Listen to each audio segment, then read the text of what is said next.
नमस्कार। प्रादेशिक समाचार के साथ मैं नूतन लकड़ा। पहले मुख्य समाचार। प्रधानमंत्री नरेंद्र मोदी ने उत्तर प्रदेश में बुंदेलखंड एक्सप्रेस वे का किया उद्घाटन। कहा, बुंदेलखंड एक्सप्रेस वे से औद्योगिक विकास को मिलेगा बढ़ावा। मुख्यमंत्री हेमंत सोरेन ने निजी क्षेत्र के अंतर्गत नियोजन सह नियुक्ति पत्र वितरण समारोह में चयनित उम्मीदवारों को सौंपा नियुक्ति पत्र। राज्य के पेयजल एवं स्वच्छता मंत्री मिथिलेश ठाकुर ने जल जीवन मिशन योजना के तहत चाईबासा में शहरी जलापूर्ति योजना का किया लोकार्पण। भारत के मुख्य न्यायाधीश ने देश के विभिन्न अदालतों में लंबित मामलों पर जताई चिंता। कहा, मुकदमा निपटने में राष्ट्रीय लोक अदालत की भूमिका अहम। और PV Sindhu Singapore open badminton प्रतियोगिता के फाइनल में पहुंची। फाइनल में सिंधु का सामना चीन की वांग झी यी से होगा। और अब समाचार विस्तार से। प्रधानमंत्री नरेंद्र मोदी ने कहा कि उत्तर प्रदेश की पहचान बदल रही है। उत्तर प्रदेश में बुंदेलखंड एक्सप्रेस वे का उद्घाटन करने के अवसर पर प्रधानमंत्री ने कहा कि अब राज्य के हर हिस्से का विकास हो रहा है। उन्होंने कहा कि बुंदेलखंड एक्सप्रेस वे के क्षेत्र के औद्योगिक विकास को बढ़ावा मिलेगा, कृषि आधारित उद्योग बढ़ेंगे। यह रक्षा गलियारे में मदद करेगा, जिसके परिणाम स्वरूप क्षेत्र का समग्र विकास होगा। श्री मोदी ने कहा कि अब राज्य का हर हिस्सा और क्षेत्र सड़क तथा हवाई मार्ग से जुड़ रहा है, जिससे पर्यटन को भी बढ़ावा मिलेगा। देश में विकास परियोजनाओं का जिक्र करते हुए प्रधानमंत्री ने कहा कि गति शक्ति मास्टर प्लान के साथ 21वीं सदी के देश का निर्माण किया जा रहा है। रांची के मोरहाबादी मैदान में आज मुख्यमंत्री हेमंत सोरेन ने निजी क्षेत्र के अंतर्गत नियोजन सह नियुक्ति पत्र वितरण समारोह में चयनित लगभग 10,000 उम्मीदवारों को नियुक्ति पत्र सौंपा। ये उम्मीदवार सभी जिलों से चयनित किए गए हैं। मुख्यमंत्री ने इस अवसर पर कहा कि राज्य में हुनर की कोई कमी नहीं है। राज्य सरकार निरंतर सभी हुनरमंद युवाओं को रोजगार उपलब्ध कराने का प्रयास कर रही है। निजी क्षेत्र के अंतर्गत स्थानीय नियोजन नीति सह नियुक्ति पत्र वितरण कार्यक्रम में आज विभिन्न योजनाओं के माध्यम से हम अपने इस राज्य के होनहार हुनरमंद नौजवानों को, युवक युवतियों को निजी क्षेत्र में सरकार के प्रयास से रोजगार उपलब्ध कराया है। आज आप निजी क्षेत्र में अच्छे से अच्छे पदों पर जाकर के रोजगार पा सकते हैं और इसके साथ साथ आप सरकार की नियुक्ति में भी हिस्सा ले सकते। हमारा ये प्रयास है कि जो हमारे इस राज्य के नौजवान हैं, जिनके पास हुनर की कोई कमी नहीं, इनको चाहे नौकरी के माध्यम से, चाहे वो स्वरोजगार के माध्यम से, चाहे सरकार के अन्य किसी योजनाओं के माध्यम से उनकी आमदनी कैसे बढ़े, इसका निरंतर प्रयास हम कर रहे हैं। श्रम नियोजन प्रशिक्षण एवं कौशल विभाग की ओर से आयोजित समारोह में एक लाभार्थी ने नियुक्ति पत्र मिलने के बाद अपनी खुशी जाहिर करते हुए राज्य सरकार के प्रति आभार जताया। मेरा नाम मौसम राज है। मैं रांची धुरवा का रहने वाला हूं। 12 जुलाई को यहां रोजगार मेला लगा था। रोजगार मेला में हम लोगों ने आया और अपना रिज्यूम डाला, तो उसके तहत अर्बन डिजाइन में मेरा सिलेक्शन हुआ और मैं वहां पे as a industrial engineer executive में ज्वाइन किया हूं। इस योजना के तहत मुझे 35,000 रुपए की नौकरी मिली है। इसके लिए मैं मुख्यमंत्री जी का तहे दिल से धन्यवाद करता हूं और मैं कोशिश करूंगा अपने तरफ से और अच्छा करूं और झारखंड का नाम और रोशन करूंगा। मौके पर ग्रामीण विकास मंत्री आलमगीर आलम और श्रम मंत्री सत्यानंद भोक्ता भी मौजूद रहे। पेयजल एवं स्वच्छता मंत्री मिथिलेश कुमार ठाकुर ने जल जीवन मिशन योजना के तहत आज चाईबासा में शहरी जलापूर्ति योजना का लोकार्पण किया।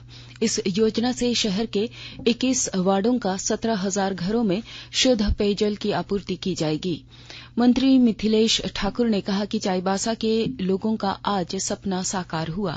मंत्री ने कहा कि केंद्र प्रायोजित जल जीवन मिशन योजना के तहत 2024 तक राज्य के 61,21,000 घरों तक शुद्ध पेयजल पहुंचाने के लक्ष्य के विरुद्ध 14 लाख घरों तक शुद्ध पेयजल पहुंचा दिया गया है। उन्होंने कहा कि शेष लक्ष्य को समय रहते पूरा करने का प्रयास किया जा रहा है। राष्ट्रपति चुनाव में विपक्ष के साझा उम्मीदवार यशवंत सिन्हा ने आज रांची में पत्रकारों को संबोधित करते हुए कहा कि राष्ट्रपति चुनाव किसी व्यक्ति या समुदाय की पहचान से जुड़ा हुआ नहीं है। चुनाव प्रचार के अंतिम दिन आज रांची में कांग्रेस विधायकों और सांसदों के साथ बैठक करने के बाद श्री सिन्हा ने कहा कि वे अपने कर्मभूमि झारखंड पहुंचे हैं। उन्होंने कहा कि आज जिस तरह से लोकशाही को खत्म करने का प्रयास किया जा रहा है वह चिंताजनक है। झारखंड उच्च न्यायालय की न्यायाधीश अनुभा रावत चौधरी ने आज सिमडेगा में कल्याणकारी योजनाएं और मूलभूत सुविधाओं को लेकर ग्रामीणों से सीधा संवाद किया। उन्होंने कहा कि गांव के बच्चों की गुणवत्तापूर्ण शिक्षा जरूरी है। उन्होंने पीएलबी से कहा कि छात्रों के खाते में साइकिल की उपलब्ध राशि से साइकिल खरीद सुनिश्चित कराएं। उन्होंने विद्युत विभाग को गांवों में कैंप लगाकर समस्याएं निपटने को कहा। न्यायमूर्ति ने कोविड टीकाकरण, आयुष्मान भारत योजना, बैंक खाता, राशन कार्ड, बिजली, पानी, सड़क और स्वास्थ्य की सुविधाओं की जानकारी ली। इस अवसर पर परिसंपत्ति वितरण और सिमडेगा के व्यवहार न्यायालय परिसर में औषधालय का भी उद्घाटन किया गया। आकाशवाणी के ताजा तरीन समाचारों के लिए आप हमारे वेबसाइट newsonair.com पर लॉग ऑन कर सकते हैं। ताजा समाचार Twitter handle @AIR news alerts और Facebook page All India radio news पर भी उपलब्ध है। आप प्रादेशिक समाचार एकांश के Twitter handle @AIR news _Ranchi और फेसबुक, इंस्टाग्राम पेज तथा YouTube channel AIR news Ranchi पर भी हमारे बुलेटिन सुन सकते हैं। प्रादेशिक समाचार आप आकाशवाणी रांची से सुन रहे हैं और अब पेश है कोरोना से बचाव के कुछ संदेश। कोविड-19 से बचाव और सुरक्षित रहने के 3 उपाय। मास्क लगाएं, 2 गज दूरी है जरूरी, सुरक्षित दूरी रखें, हाथ और मुंह साफ रखें।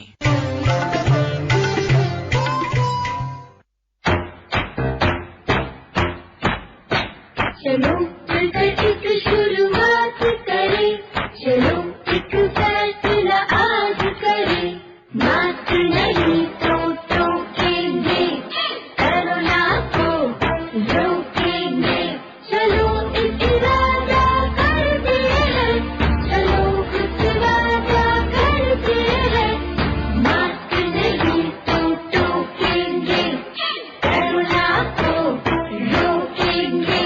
भारत सरकार द्वारा जनहित में जारी। प्रादेशिक समाचार में आपका एक बार फिर स्वागत है।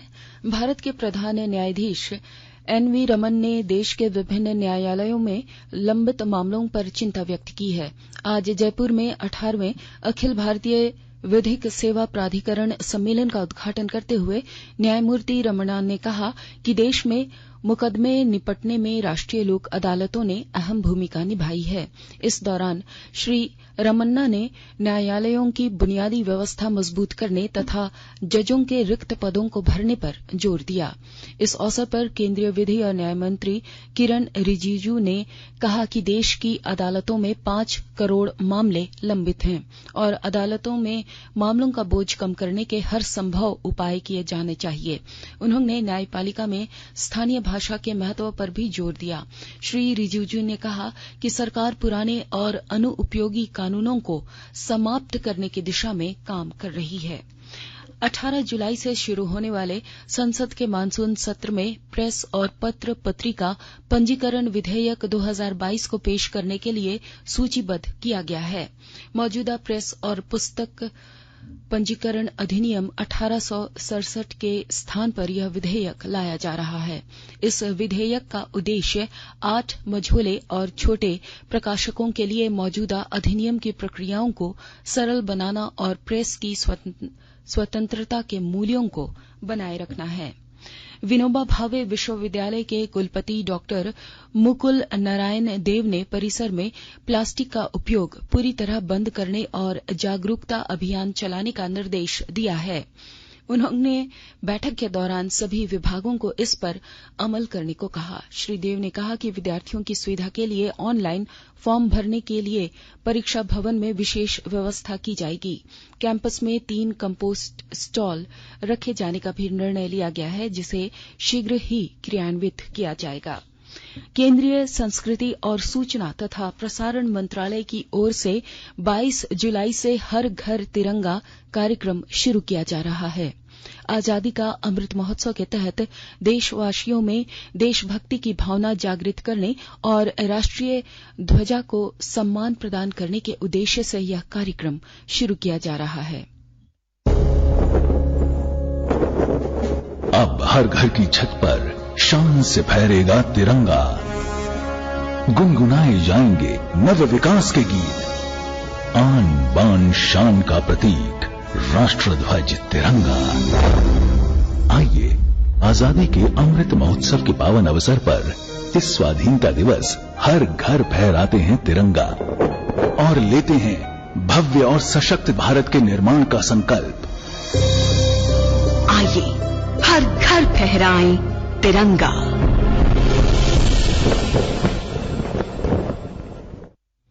PV Sindhu Singapore open badminton प्रतियोगिता के फाइनल में पहुंच गई हैं। उन्होंने सेमीफाइनल मुकाबले में आज जापान की सईना कावाकामी को 21-15, 21-7 से हराया। इस साल यह तीसरा अवसर है जब सिंधु किसी प्रतियोगिता के फाइनल में पहुंची हैं। अब फाइनल में सिंधु का सामना चीन की वांग झी यी से होगा। और अब कुछ संक्षिप्त खबरें। पश्चिमी सिंहभूम जिले के गोइलकेरा प्रखंड के कदमाडीहा गांव में बिजली की तार की चपेट में आने से पति पत्नी की घटनास्थल पर मौत हो गई।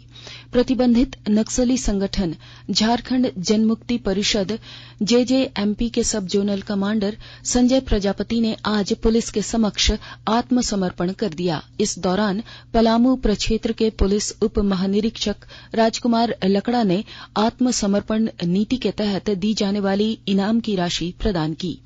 सरायकेला खरसावां जिले के राजनगर थाना क्षेत्र के चलियामा गांव के 10 वर्षीय बिट्टू खंडवाल की हत्या के मामले में पड़ोसी चंपक मंडल और मुख्य आरोपी और उसके नाबालिग बेटे को पुलिस ने गिरफ्तार में ले लिया है। अप्राकृतिक यौनाचार का विरोध करने पर बिट्टू खंडवाल की हत्या कर दी गई थी। अमरनाथ यात्रा के दौरान पिछले 36 घंटों में 6 तीर्थयात्रियों और एक खच्चर चालक की प्राकृतिक कारणों से मौत हो गई, जिससे इस तीर्थ यात्रा में मरने वालों की कुल संख्या 49 हो गई है और मृतकों में वे 15 लोग भी शामिल हैं जो 8 जुलाई को आई बाढ़ की चपेट में आ गए थे। केंद्रीय स्वास्थ्य मंत्री डॉक्टर मनसुख मांडविया ने कहा है कि प्रधानमंत्री नरेंद्र मोदी के नेतृत्व में देश जल्द 200 करोड़ कोविड रोधी टीका लगाने का लक्ष्य हासिल कर लेगा। अपने ट्वीट संदेश में श्री मांडविया ने कहा कि अब बहुत ही कम समय रह गया है जब देश 200 करोड़ टीका लगाकर एक नया इतिहास रचेगा। राष्ट्रीय टीकाकरण अभियान के तहत देश में अब तक 1 अरब 99 करोड़ 87 लाख कोविड रोधी टीके लगाए जा चुके हैं। आईआईटी की एक छात्रा से छेड़खानी के आरोप में गिरफ्तार खूंटी के अनुमंडल पदाधिकारी सैयद रियाज अहमद को आज जमानत मिली। जिला अपर सत्र न्यायाधीश प्रथम संजय कुमार की अदालत में सुनवाई के बाद उन्हें जमानत दी गई। निलंबित अनुमंडल पदाधिकारी रियाज अहमद के विरुद्ध खूंटी थाना में यौन शोषण का मामला दर्ज किया गया था। और अब अंत में मुख्य समाचार एक बार फिर। प्रधानमंत्री नरेंद्र मोदी ने उत्तर प्रदेश में बुंदेलखंड एक्सप्रेसवे का किया उद्घाटन। कहा, बुंदेलखंड एक्सप्रेसवे औद्योगिक विकास को मिलेगा बढ़ावा। मुख्यमंत्री हेमंत सोरेन ने निजी क्षेत्र के अंतर्गत नियोजन सह नियुक्ति पत्र वितरण समारोह में चयनित उम्मीदवारों को सौंपा नियुक्ति पत्र। राज्य के पेयजल एवं स्वच्छता मंत्री मिथिलेश ठाकुर ने जल जीवन मिशन योजना के तहत चाईबासा में शहरी जलापूर्ति योजना का किया लोकार्पण। भारत के मुख्य न्यायाधीश ने देश के विभिन्न अदालतों में लंबित मामलों पर जताई चिंता। कहा, मुकदमे निपटने में राष्ट्रीय लोक अदालत की भूमिका अहम। और PV Sindhu Singapore open badminton प्रतियोगिता के फाइनल में पहुंची। फाइनल में सिंधु का सामना चीन की वांग झी यी से होगा। इसके साथ ही आकाशवाणी रांची से प्रादेशिक समाचार का ये बुलेटिन समाप्त हुआ। नमस्कार।